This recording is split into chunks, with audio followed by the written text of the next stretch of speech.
El PSC parece un barco que se hunde y su capitán, Pere Navarro, no aplica eso de las mujeres y los niños primero. CiU parece al borde de la ruptura con un Durán cada vez más distanciado de Artur Mas y su estrategia separatista. Son tiempos revueltos en la política catalana y para hablar de ello nadie mejor que nuestro invitado de hoy, José García Domínguez, Pepe García Domínguez para los amigos, comentarista político en medios como Radio Siglo XXI, donde participa en la tertulia El Búho, de la cual hablaremos ahora, Es Radio, ABC y Libertad Digital. Bienvenido y muchas gracias por venir a Periodista Digital. Gracias a ti por invitarme. Bueno, pues Pepe, te puedo llamar Pepe. Debes llamarme vale, Pepe. Pues Pepe. Decíamos en la entradilla que participas en El Búho, una tertulia en Radio Siglo XXI con Juan Carlos Girauta, Cristina Losada y Mariano Alonso. Cuéntanos este proyecto, explícanoslo. Bueno, llevamos un mes emitiendo en Internet en un nuevo proyecto empresarial de José Antonio Avellán, radiofónico, que es Radio 4G, un agregador de emisoras de radio en Internet que tiene una emisora generalista, Radio Siglo XXI, que de momento está emitiendo en la red. Es un proyecto muy ilusionante, pero estamos intentando plantear algo que existió en España, existió en la España de la transición, un espíritu que existió, es decir, un afán de hacer un periodismo no sectario, no militante, no de trinchera, con una orientación ideológica que no ocultamos, que está en el ámbito del centro-derecha reformista, pero sin un afán, insisto, militante o sectario, ¿no? Y por otro lado, estamos intentando recuperar un cierto rigor intelectual que hubo en el periodismo de este país y que ese propósito de confrontación, de guerra civilismo, que se implantó en su instante en la política y que se trasladó inmediatamente a los medios, y yo creo que se ha perdido, ¿no? Estamos intentando hablar de una crisis, la crisis económica que tenemos desde 2008, que más allá de una crisis económica, que lo es naturalmente, es una crisis de ideas, es una crisis intelectual, es un entorno en el que hay una profunda desorientación, y frente a eso yo creo que los medios no hemos dado la talla, ¿no? Es decir, en los medios estamos en una especie, en un periodismo espectáculo muy condicionado por el fulanismo, por el periodismo de declaraciones. Fulanito ha dicho, Rubalcaba ha dicho, Mariano ha replicado. Es decir, todo eso no da pautas que sirvan para interpretar la realidad, y quizás somos nosotros los que hemos provocado la fuga de las audiencias. Estamos intentando, insisto, recuperar un periodismo serio, riguroso, y para el que creemos que hay espacio. Casi esto suena un poquito a esa mítica, utópico. A esa mítica La Clave, pero en otro siempre ámbito. Ha sido la referencia, y de hecho nosotros cuando nos planteamos el proyecto y se lo planteamos a José Antonio Avellán, mencionamos La Clave. Es decir, el espíritu de La Clave, más que el concepto, ¿no? La Clave era un programa semanal. Claro, sí. Pero bueno, televisión. El espíritu de La Clave, es decir, hacer algo, un diálogo tranquilo en el que no hay gritos, no hay marujismo, no hay interrupciones, se huye de los modos y las formas de la telebasura, que desgraciadamente se han trasladado también a la radio y a todos los medios, el afán de transmitir más ideas que consignas, todo aquello que en su momento parecía que era viable en la industria periodística española y que desgraciadamente se ha ido perdiendo. Ese es nuestro afán, que lo consigamos o no es otra cuestión. Bueno, deseamos que lo consigáis y, por cierto, creo que no hemos dicho el horario de emisión. No lo hemos dicho y conviene que lo digamos. El Búho se emite en radio4g.com, se puede localizar por tanto en internet, en la web, desde ahí se accede y emitimos todas las noches de 11 a 12 de la noche. Es una tertulia, tú lo has dicho al principio, dirigida por Mariano Alonso, coordinada por Mariano Alonso, y con 3 tertulianos fijos que son Juan Carlos Girauta, eurodiputado, que desde Madrid, Bruselas o cualquier rincón del planeta entra a través de una línea RDSI, Cristina Losada, que lo hace desde Vigo, y yo mismo, que algunos días estoy aquí en Madrid, un par de días a la semana, jueves y viernes, y el resto de la semana lo hago desde Barcelona.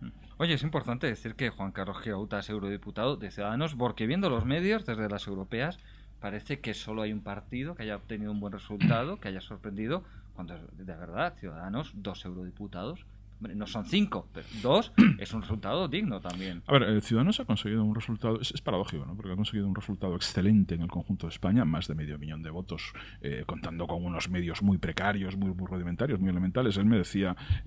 yo realmente no se lo decía a Juan Carlos, pero yo contaba con que él estaría permanentemente en nuestra tertulia porque no iba a salir eurodiputado. Fue una sorpresa para nosotros, pese a que decíamos en público lo contrario, ¿no?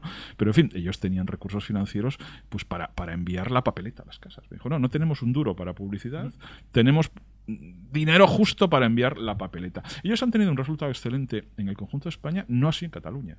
Es decir, paradójicamente, en el núcleo original de Ciudadanos, que es Cataluña, bueno, ha habido un resultado digno, pero un tanto inquietante porque ha sido mejor en otras zonas. ¿Y esto por qué crees? Pues eso tiene que ver con, por un lado, con que hay permanentemente una gran movilización de la base social del nacionalismo por razones obvias, es decir, están en su imaginario a punto de consumar su proyecto histórico, y eso evidentemente es un factor galvanizador de sus bases.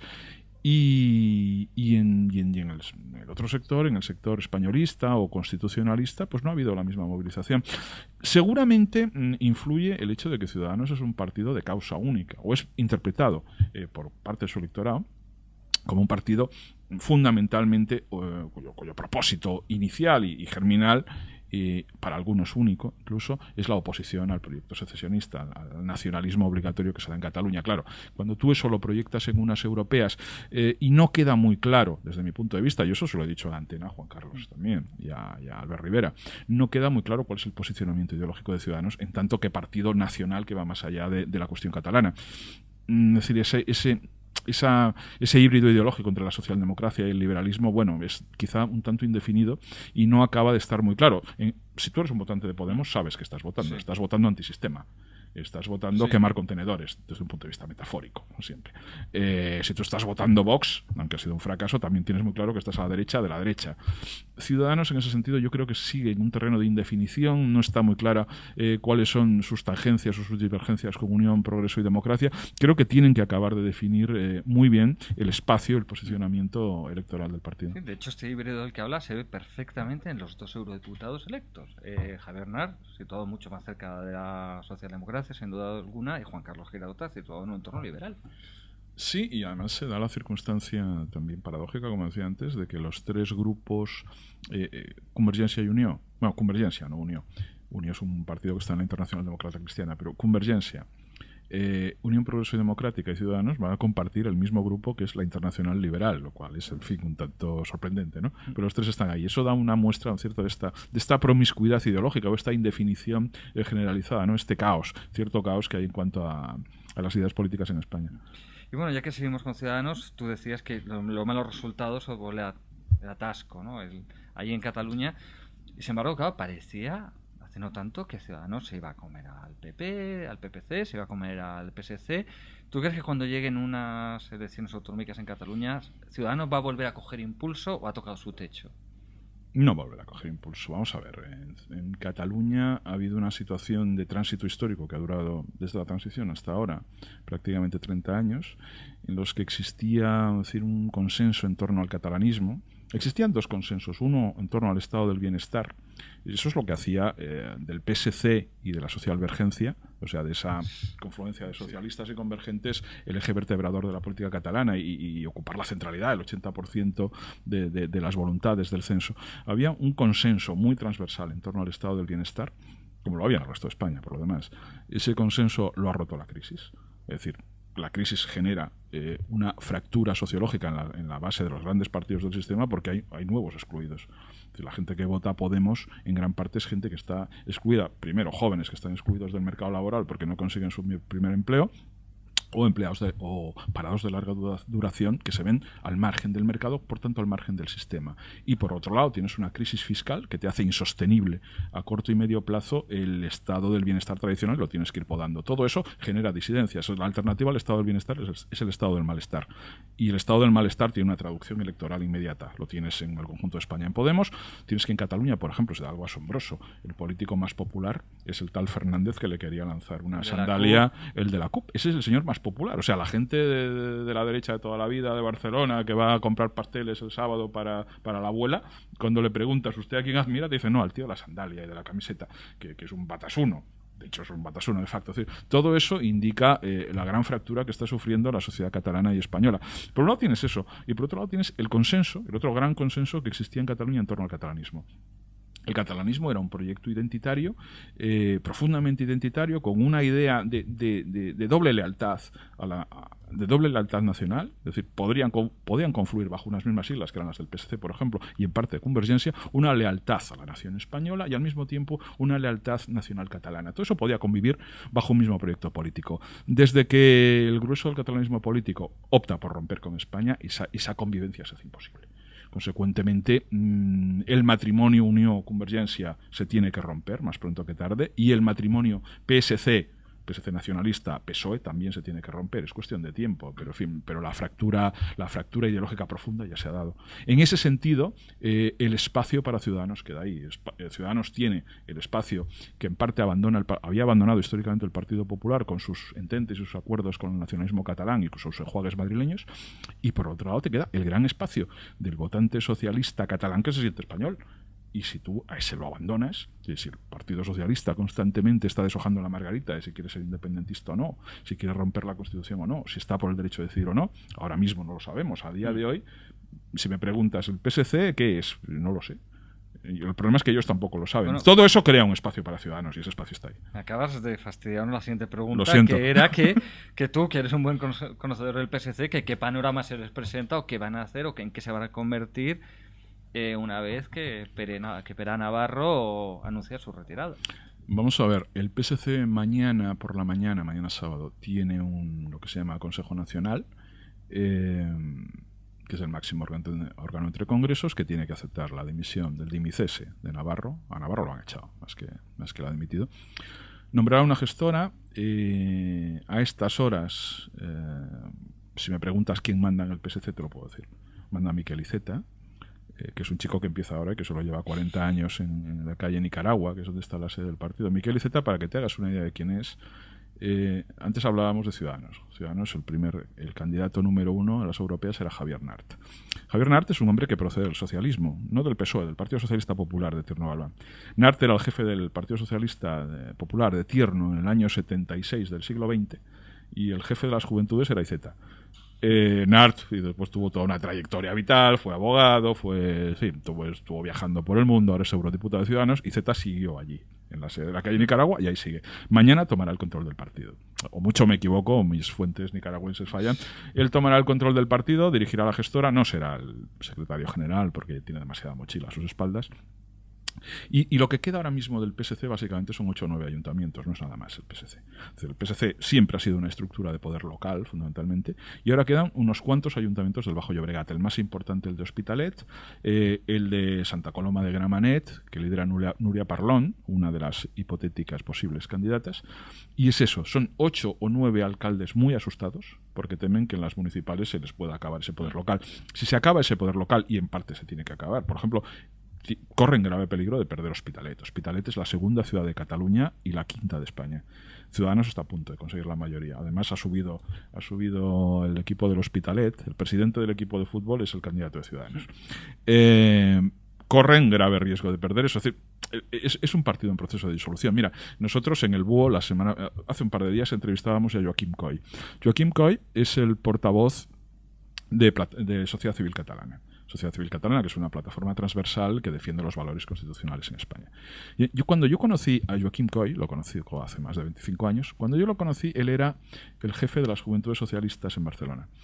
Y su mano derecha, su secretario de organización, era el actual líder del sector independentista del partido, Joan Ignasi Elena, que lidera la corriente Avancem. Claro, tú no puedes tener un partido, un tío que te está defendiendo la unidad de España en los medios de un modo absolutamente activo y militante, y a un independentista cuya razón de ser política es separarse de España. Eso está muy bien, pero no pueden estar bajo la misma sigla, y ahora mismo están. Eso es inviable. Es decir, el PSC se va a fracturar, no me cabe ninguna duda. Y lo que quede del PSC yo creo que va a mantener una relación muy difícil con el PSOE.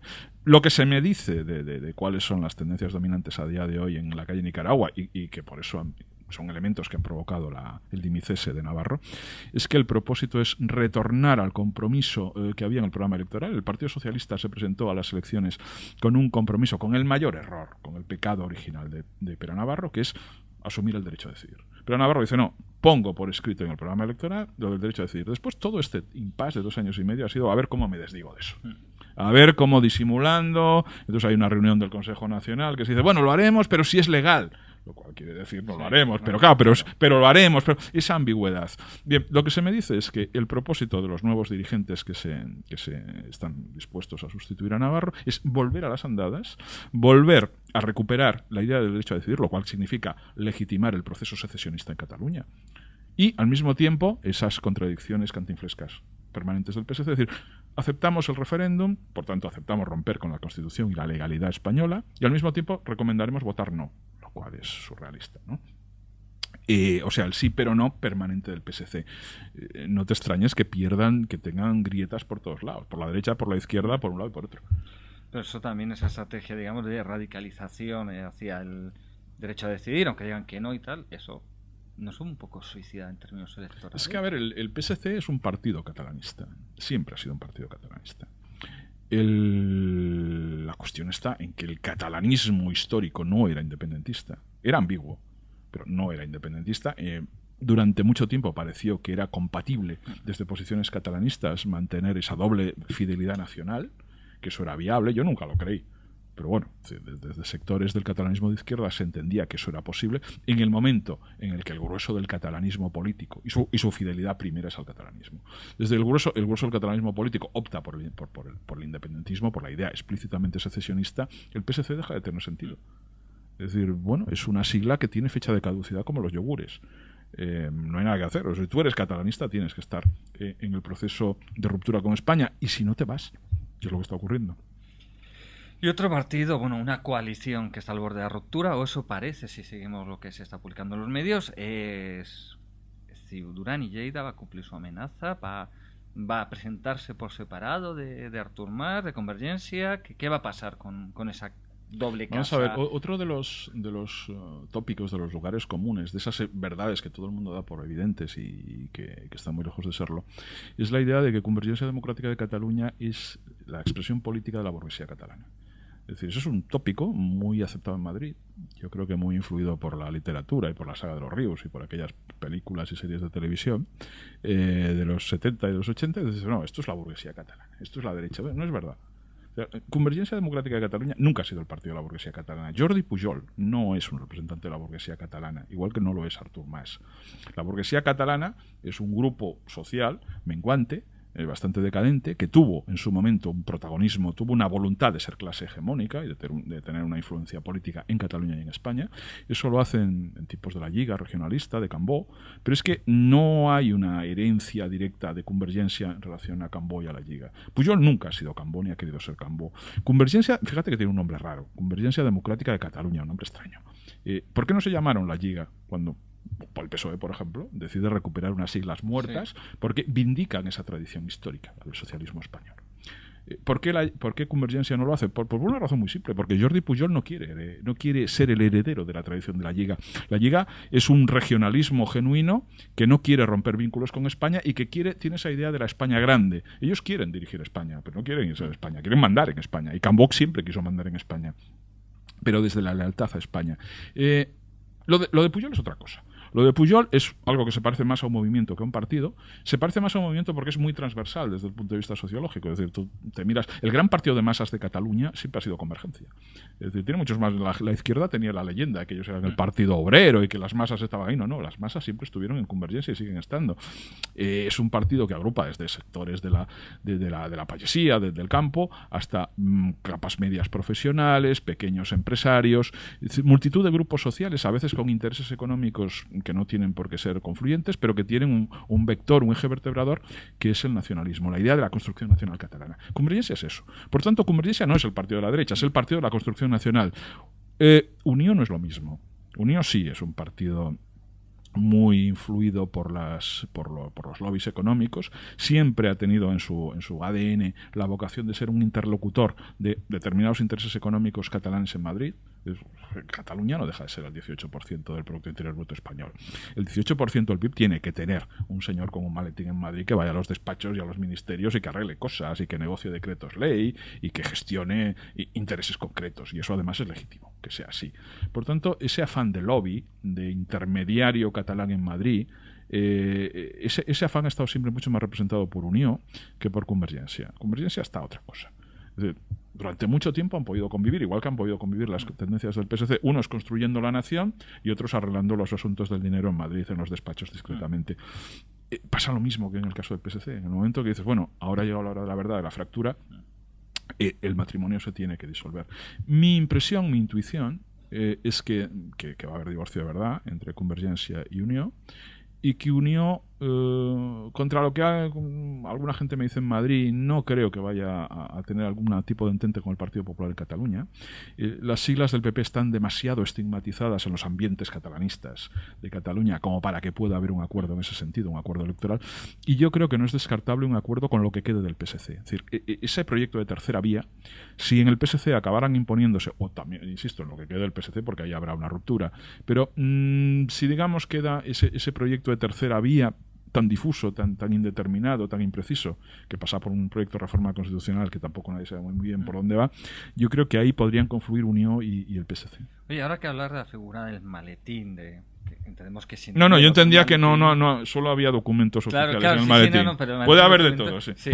El otro día leí en algún periódico, el otro día creo, fue ayer, decía, bueno, Durán está en el Congreso, es el que lleva los intereses aquí en el terreno político, y su contraparte sería Miquel Roca, el que lleva la parte económica, digamos. ¿Tú lo ves así, que hay este reparto de papeles entre los dos? Que uno es un lobista económico ante el mundo privado, empresarial, y el otro es un lobista político, por decirlo así, ¿o crees que no? No, yo creo que Miquel Roca está completamente fuera ya del circuito político. Bueno, ahora mismo es abogado de la Infanta y en ese sentido puede tener alguna relación institucional, pero Miquel Roca es un ejemplo paradigmático del sistema de puertas giratorias que se da no solo en la política española, se da en muchos países de Occidente y en España también. Tú estás en la política, estás cerca del boletín oficial del Estado, y cuando sales del boletín oficial del Estado, pues te aproximas también a las empresas que de algún modo, o sectores que han sido beneficiados por ese mismo boletín. Bueno, Miquel Roca tiene uno de los despachos de influencia más importantes de España, y creo que su afán primero y prácticamente único es ganar dinero, lo cual no deja de ser legítimo. No creo que estén en lo mismo. Y volviendo a Convergencia más que Unión, tú nos has hablado de lo que es Convergencia en realidad, y ahora hay un debate. Yo percibo a veces cuando leo la prensa catalana un debate, o hace unas semanas, ahora ya no tanto, sobre quién manda sobre quién. ¿La Asamblea Nacional Catalana es un instrumento del gobierno de la Generalitat, o al contrario, Artur Mas es una marioneta de la Asamblea Nacional Catalana? Y explica también un poco, porque claro, ¿qué es esto de la Asamblea Nacional Catalana? Porque fuera de Cataluña muchos estamos un poco perdidos con esta organización. Explícanos qué es y realmente cuál es el papel de cada uno. Hay que es ANC y qué es Mas.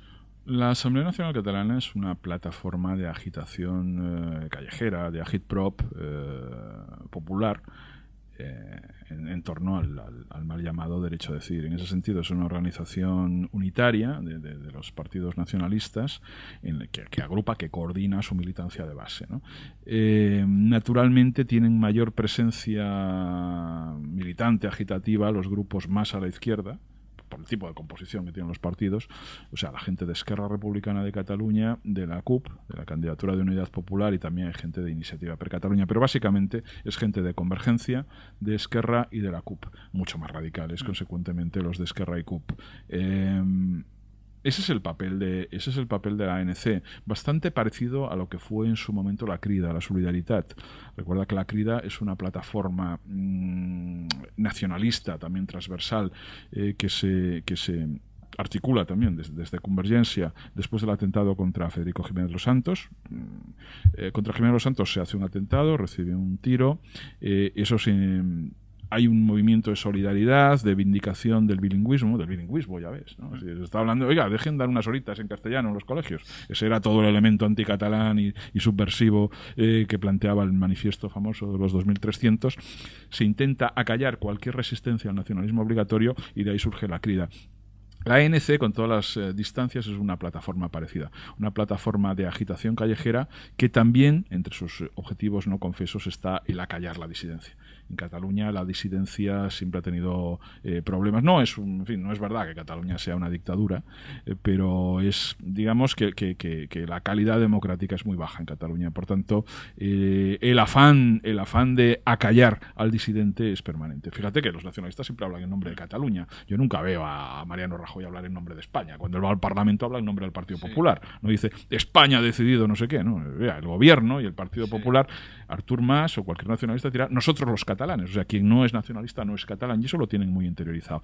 Es una plataforma, volviendo a la ANC, de agitación que puede llegar a entrar en conflicto con el propio gobierno en la medida en que Convergencia y Esquerra están compitiendo ahora mismo por el mismo mercado electoral.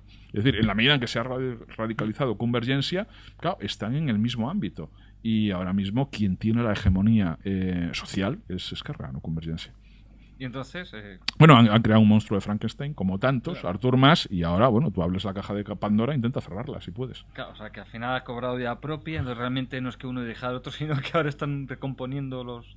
Vamos a ver, ahora todo es un juego de amagos en torno a qué va a hacer Artur Mas con la convocatoria del referéndum ilegal. Artur Mas no es Lluís Companys. Lluís Companys era un loco entrañable por lo demás, pero un loco, es decir, un personaje atrabiliario y muy heterodoxo, muy improbable en su conducta. Artur Mas es un burgués de Barcelona de toda la vida, es decir, no va a hacer ninguna locura, no tiene ningún afán de ir a la cárcel, es un hombre joven, le gusta vivir bien y es muy sensato, es decir, puede hacer todos los números mediáticos y teatrales que tú quieras, pero desde luego no se va a jugar su peripecia personal por Cataluña ni por nada. No, quiero decir que no va a incurrir en ninguna ilegalidad. Mi pronóstico, mi expectativa es que efectivamente sí va a convocar el referéndum en el Diario Oficial de la Generalitat.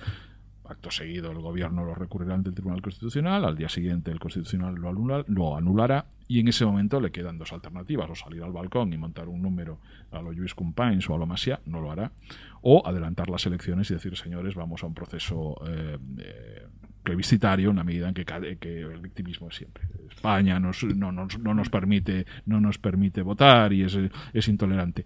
Están en esa lucha, Esquerra sabe que lo va a hacer, y están, sí, ya te digo, en esa tensión de fuerzas por ver quién se acaba llevando la hegemonía en el movimiento. Pero tú me dices, Artur Mas, él no es Companys, no es Macià, él no va a salir al balcón.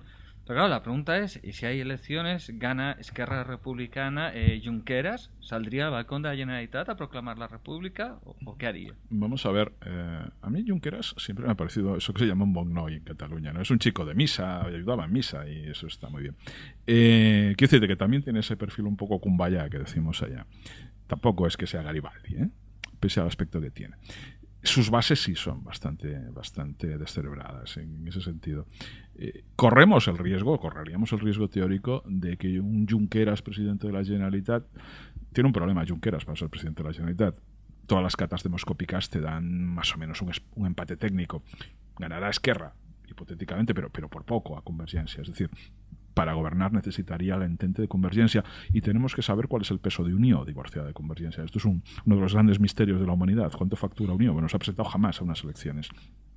Pero dicho eso, el gran temor al balcón, el problema del balcón es que si sales te puedes resfriar. Esto lo decía un filósofo catalán de los años 30, Francesc Pujols. Le decía a Companys, no salga tanto al balcón que un día se va a resfriar. Mira si se resfrió que lo fusilaron. Problema de salir al balcón. Tú puedes salir al balcón y proclamar la independencia de Cataluña, o puedes proclamar que la Tierra es plana, o que que Marte da vueltas en torno a la Tierra. Puedes proclamar lo que te dé la gana. ¿Qué quiero decir? Que Cataluña no va a ser independiente porque Junqueras o Manolol del Bombo salga a un balcón y diga cualquier burrada. Hay un pequeño problema para la independencia. Yo siempre recuerdo que la Capitanía General está al fondo de las Ramblas, al lado del puerto. Y eso está ahí, el edificio. Lleva ahí más de 200 años. Tú tienes que ir allí y decirles, oiga, que aquí allá al lado, en la calle Fernando, ha salido un señor al balcón. Y dices, bueno, deme la pistola. Tienes que ir al aeropuerto y donde está la Guardia Civil y al puerto y a las infraestructuras del Estado y decirles, oiga, que ha salido un señor a un balcón. Claro, ¿quién va? ¿Van a ir a estos de la ANC? Es que un Estado es una cosa muy seria, no es una broma. Entonces, si tú quieres decirle a un Estado, oiga, desármese y márchese, pues es como lo levántate y anda, ¿no? Es decir, afirmaciones retóricas las puedes hacer, pero ¿quién te va a reconocer internacionalmente? Fíjate que es que hay un problema. Si tú quieres romper un Estado, se tiene que hacer por la fuerza, si lo quieres hacer desde la ilegalidad. Esto en Ucrania parece que se puede hacer, pero hay que tener unos cuantos tanques. Y aquí no es el caso. Detrás, y a Putin detrás, claro. Yo no veo ni al Putin ni al tanque. Entonces, lo otro, si va a ir Junqueras a convencer al de la Capitanía, bueno, igual va él, pero que no me llame a mí. Yo no pienso acompañarlo, por si acaso. Y bueno, y mientras vemos todos estos movimientos en el PSC, al borde de ruptura, sí, una coalición al borde de la ruptura, Esquerra que crece, Ciudadanos, con la presión que tiene, donde parece que no se mueve nada, al menos es la impresión desde fuera de Cataluña, es el Partido Popular de Cataluña. ¿Qué ocurre ahí? Vamos a ver, es un problema que tiene, yo creo que, para ser justos, no el Partido Popular de Cataluña, este Partido Popular, sino que ha tenido históricamente la derecha española en Cataluña. Históricamente, quiero decir, desde el siglo XIX, desde la época de Cánovas. La Lliga la Lliga de Cambó consigue ser hegemónica y ser la representante de las clases conservadoras y de orden catalanas, porque los conservadores españoles, no olvides que Cambó era un militante de las juventudes del Partido Conservador Español, que decide fundar la Lliga, es un partido al margen de la disciplina orgánica española. La derecha española siempre ha considerado que los suyos eran los conservadores catalanes. Es decir, en su momento la Lliga, cosa que se aproximaba un poco a la realidad, y el error que comete la derecha española después de la transición, después de la muerte del dictador, es pensar que están en el mismo escenario. Es decir, los nuestros son los de Pujol, es que no son los tuyos. O sea, ya te han dado señales durante 35 años de que no son los tuyos. ¿Qué más necesitas que hagan? O sea, un tío que te está diciendo quiero romper España cada día y desde la vicepresidencia del gobierno se le dice, oiga, vuelva usted al orden. Pero oiga, no ve lo que es. Es verdad que al de Bildu no hace falta decirle vuelve al orden, pues ya sabes lo que es, o el de la Esquerra. Es que el de Convergencia no es de los tuyos. Yo no sé, insisto, qué problema tiene la derecha madrileña para no acabar de ver que Convergencia no son los suyos, pero no lo son. Consecuentemente, siempre ha habido como una renuncia a la presencia activa de la derecha española en Cataluña. Se ha mantenido la sigla, pero cuando hubo la posibilidad de hacer daño efectivo, daño electoral y en la base social, que es en la época de Alejo Vidal Quadras, inmediatamente Aznar decapita a Vidal Quadras porque tiene un pacto de gobernabilidad con Pujol y renuncia a cualquier presencia activa del españolismo, de la derecha españolista en Cataluña. Esa renuncia siempre ha estado más o menos presente. Esa tentación de ir dejando el terreno a los otros siempre ha estado presente. Se han mantenido o líderes de perfil más bien bajo, como es Alicia Sánchez Camacho, o líderes que no tenían una vocación de enfrentamiento expreso, como podía ser Josep Piqué, una persona muy preparada, pero que venía del entorno convergente, que había sido alto cargo en la Generalitat con Convergencia, y desde luego que no tiene ningún afán por ir a la guerra política o ir a muerte contra los nacionalistas, ¿no? Esa tentación ha estado siempre presente, porque ha estado siempre también presente ese prejuicio de que, bueno, en el fondo son de los nuestros, y en el fondo no hablan en serio. Pues mira, hay un problema, sí hablan en serio. Nos encontramos líderes que terminan siendo parte del CAC. Sí. Bueno, esto tiene que ver con cuestiones mucho más prosaicas y tristes de la supervivencia y de la vida cotidiana. Sí, y en todo este magma de la Constitución Nacional Catalana, la situación política, indudablemente los medios de comunicación juegan un papel fundamental. TV3, bueno, toda la corporación, se llama así, ¿no? La corporación de medios, con TV3 a la cabeza, pero bueno, son bastantes canales, radios, en fin, tienen su papel. ¿Qué encontraríamos si se hiciera una auditoría, se fuera y se auditara bien las cuentas de esta gigantesca corporación de medios? Bueno, más allá, te encontrarías algo no muy distinto a lo que pasa con todas las televisiones públicas en España. Simplemente sería corregido y aumentado. Es decir, el papel de correa de transmisión del cacique local de turno que tienen las televisiones públicas, pues en Cataluña es lo mismo multiplicado por 17. Quizá con ciertos reparos que en otros medios existen, allí no se dan. Por ejemplo, mira, un miembro del PSC, ahora que estábamos hablando de los socialistas, no hablamos de españolistas recalcitrantes ni de gente que esté con los malos en Madrid, como pueda ser yo, un socialista catalán y catedrático de filosofía, que es uno de los portavoces de la plataforma federalista del PSC, interviene en tertulias de TV3, tiene manifestaciones, pues toda la tercera vía, es decir, la Entente, la Concordia. Y en el programa de las mañanas, Els Matins, que es el magazine matinal de la televisión pública catalana, sale una periodista, empiezan a poner imágenes de un tertuliano de la propia televisión, pero que es disidente frente al nacionalismo obligatorio, y la periodista, insisto, presentadora del programa estrella, por las mañanas, en horario infantil, dice, me excitan tanto estos socialistas que me está provocando un orgasmo. Y entonces la señora empieza a simular un orgasmo, con gemidos en esta. Esto no puede ser, ¿no? No puede ocurrir. Esto ocurre, pero no es Bulgaria, ni es la antigua URSS. Eso pasa en Cataluña desde la más absoluta normalidad y no pasa nada con el CAC, ¿no?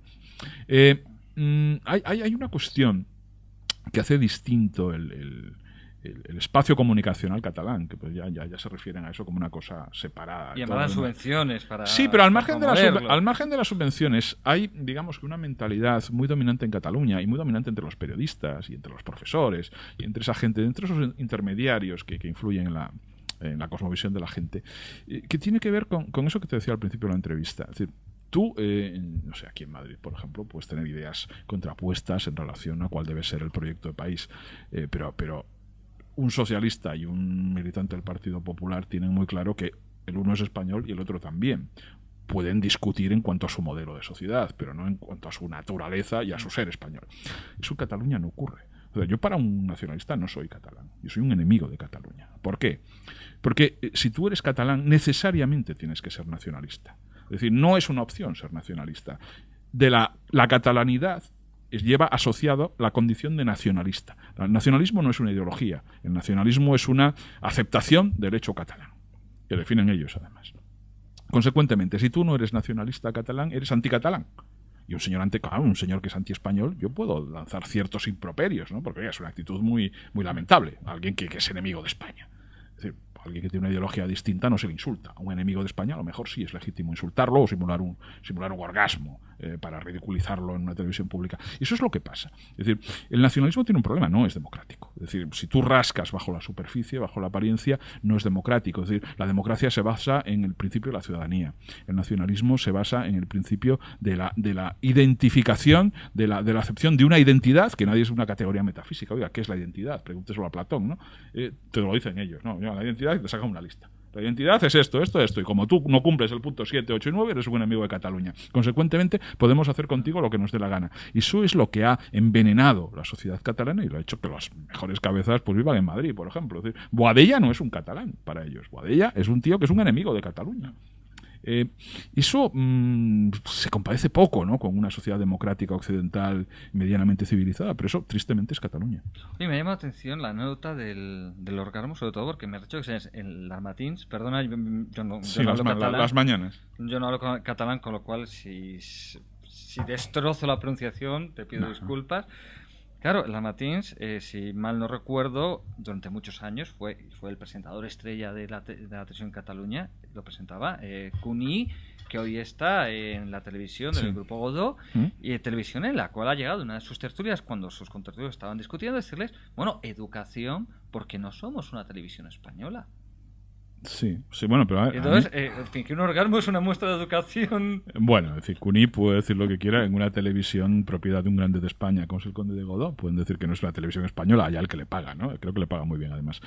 Pero en fin, la televisión privada, insisto, haz lo que quieras. Sí. Ahora, en una televisión pública, ridiculizar a un representante de la sociedad civil, miembro de una plataforma vinculada al Partido Socialista, es decir, está vinculado al partido de la oposición, al principal partido de la oposición, simular orgasmos, reírse de la persona, en fin. Y es algo propio, estas campañas de descrédito personal, además, que no tienen que ver con lo político, es lo personal.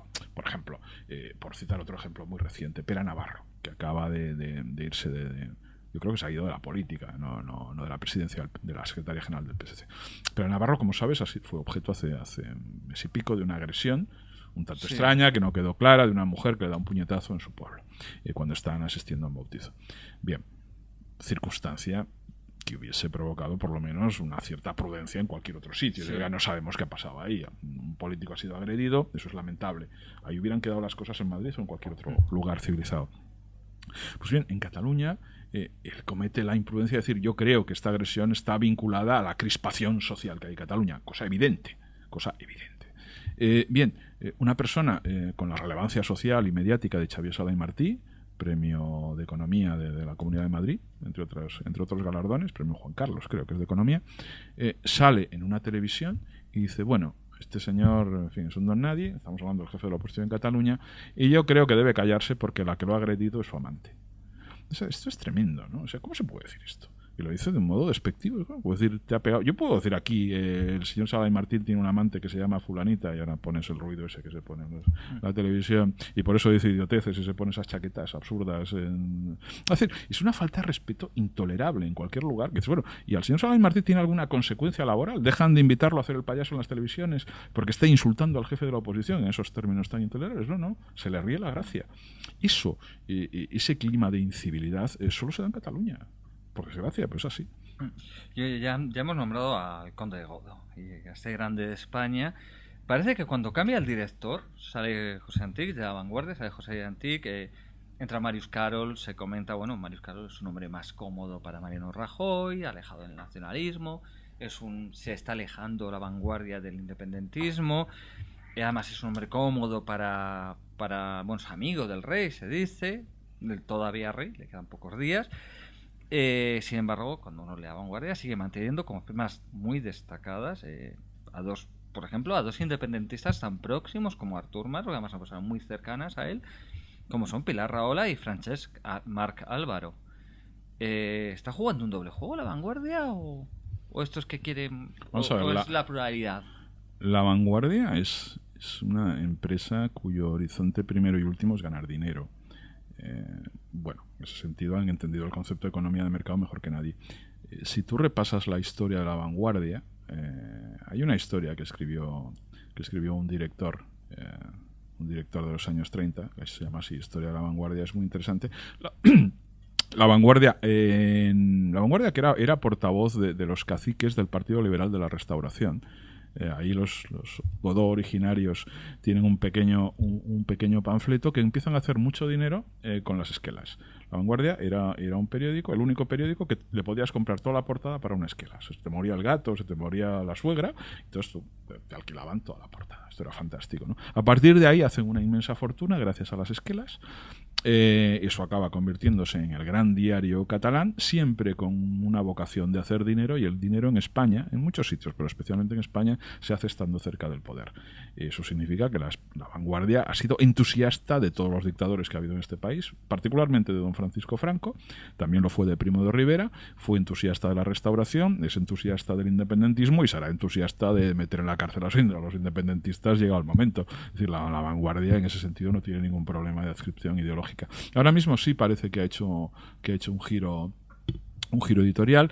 Fíjate que, por ejemplo, el jefe de política, Jordi Barbeta, que no lo has mencionado, que es un activista entusiasta del proceso separatista, me lo acaban de enviar ahora de corresponsal a Nueva York. Asunto, no sé si se va a Nueva York o a Washington. En cualquier caso, es un hombre que maneja con cierta dificultad el castellano como idioma extranjero y el catalán. De inglés creo que ni una palabra. Lo han enviado lo más lejos posible y eso es una muestra del afán conciliador y de esas terceras vías en las que está siempre el periódico de los Godó.